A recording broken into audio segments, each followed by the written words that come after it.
নমস্কার, আমি সুমিতা শাস্ত্রী। আজকে আবার আপনাদের কাছে এসেছি নতুন এক বিষয় নিয়ে আলোচনা করতে। খুবই গুরুত্বপূর্ণ বিষয় এবং আপনাদের দৈনন্দিন জীবনে অনেক কাজে দেবে। এরকমই একটা বিষয় হচ্ছে যে আপনারা যদি দেখেন যে আপনার বাড়িতে হঠাৎ হঠাৎ কেউ অসুস্থ হয়ে পড়ছে, বা আপনার কিছু হারিয়ে যাচ্ছে, বা কোনো কিছু চুরি হয়ে যাচ্ছে, বা ঘরে ঝগড়া অশান্তি, তাহলে আপনি বুঝে নেবেন যে আপনার ঘরেতে কোনো একটা কুদৃষ্টি পড়েছে, কুনজর লেগেছে, বা কুপ্রভাব কোনো গ্রহের আছে, যার জন্য আপনার এই ঘটনাগুলো পরপর এক আধবার ঘটলে সেটা হয়, ওটা কোনো ব্যাপার না। কিন্তু বারবারই যদি দেখেন একই রকম ঘটনা ঘটছে, তাহলে বুঝে নেবেন যে আপনার ঘরে একটা কুপ্রভাব কুদৃষ্টি পড়েছে।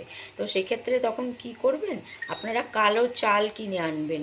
হলুদ রেশমি কাপড়েতে সেই কালো চাল গোটা হলুদের সঙ্গে ভালো করে মুড়িয়ে নিয়ে আপনারা আপনাদের প্রধান যে প্রবেশদ্বার আছে, দরজা, সেখানটাতে ঝুলিয়ে রাখবেন একটা সাইডে।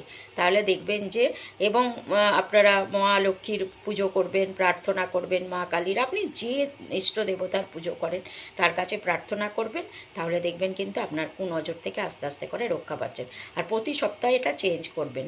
এই সপ্তাহে কালো চাল দিয়ে গোটা হলুদ দিয়ে রেশমি কাপড়ে বেঁধে ঝুলিয়ে দিলেন, পরের সপ্তাহে আবার ওটা জলে দিয়ে দেবেন, দিয়ে আবার নতুন করে আবার একই পদ্ধতিতে করে আপনারা প্রধান প্রবেশদ্বারের সামনে ঝুলিয়ে দেবেন। তাহলে দেখবেন কিন্তু আপনাদের এই কুনজর থেকে আস্তে আস্তে আপনারা মুক্তি পাচ্ছেন। ভালো থাকুন, সুস্থ থাকুন।